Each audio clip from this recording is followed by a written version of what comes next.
Chers abonnés, bonjour. Bienvenue sur la chaîne de Dr Traoré Amadou Ousmane.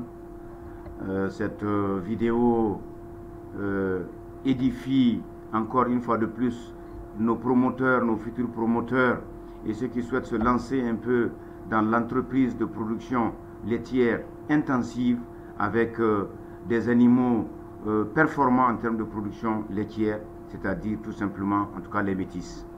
Ici, vous voyez, nous sommes à mi-avril, dans la ceinture périurbaine de Bamako. Voici de l'herbe verte que vous voyez dans un mangeoire qui est bien fait, un mangeoire métallique qui est mobile et qui permet également d'éviter tout simplement le gâchis. Donc, nous rappelons chaque fois que 70% de l'alimentation des bovins doit être constituée de fourrage, si possible de bonne qualité, et la meilleure qualité est présente lorsque l'herbe est verte avec tout son potentiel, non seulement d'énergie, potentiel de protéines, digestibilité, d'eau, de vitamines. Donc, c'est ce qu'il faut faire. Nous sommes dans un pays sahélien extrêmement sec, du Tchad jusqu'à Dakar. Nous sommes dans le Grand Sahel et ici, à partir de février, vous avez la dessiccation totale de l'herbe.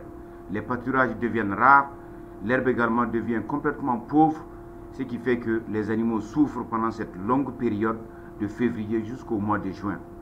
Et lorsque vous voulez faire la performance, vous êtes obligé en tout cas de couvrir les besoins non seulement d'entretien, mais les besoins de production aussi de vos animaux.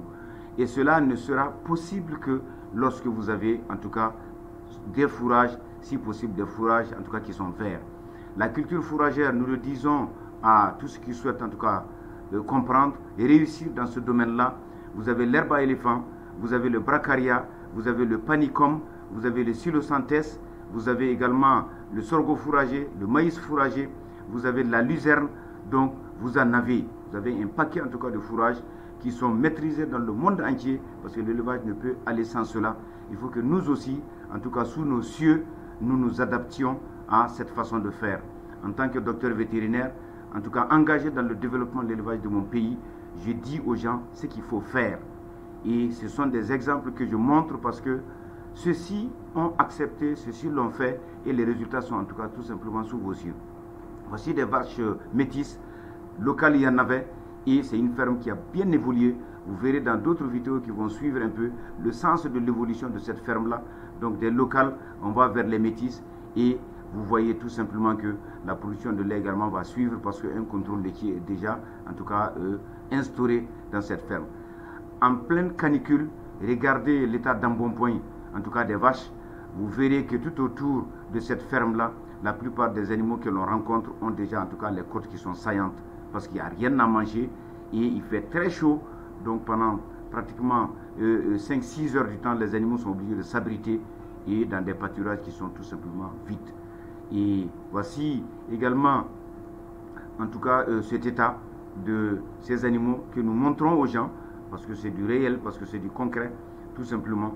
Donc à partir des conseils qui sont donnés, lorsque le promoteur suit les conseils des techniciens, il n'y a aucun problème. C'est le résultat simplement qui permet en tout cas de juger de la réussite ou pas.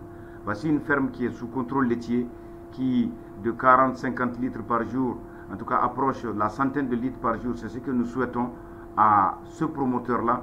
Une fois qu'il aura atteint les 100 litres de lait par jour, 3000 litres de lait le mois, donc à 500 francs. Donc c'est sûr qu'une recette d'1,5 million sur pratiquement 12 mois de l'année, c'est possible lorsque vous gérez tout simplement la reproduction également de vos animaux.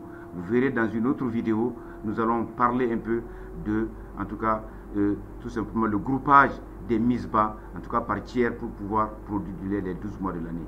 Chers abonnés, encore une fois de plus pour le plaisir des yeux, je vous remercie. Bon courage, à très bientôt.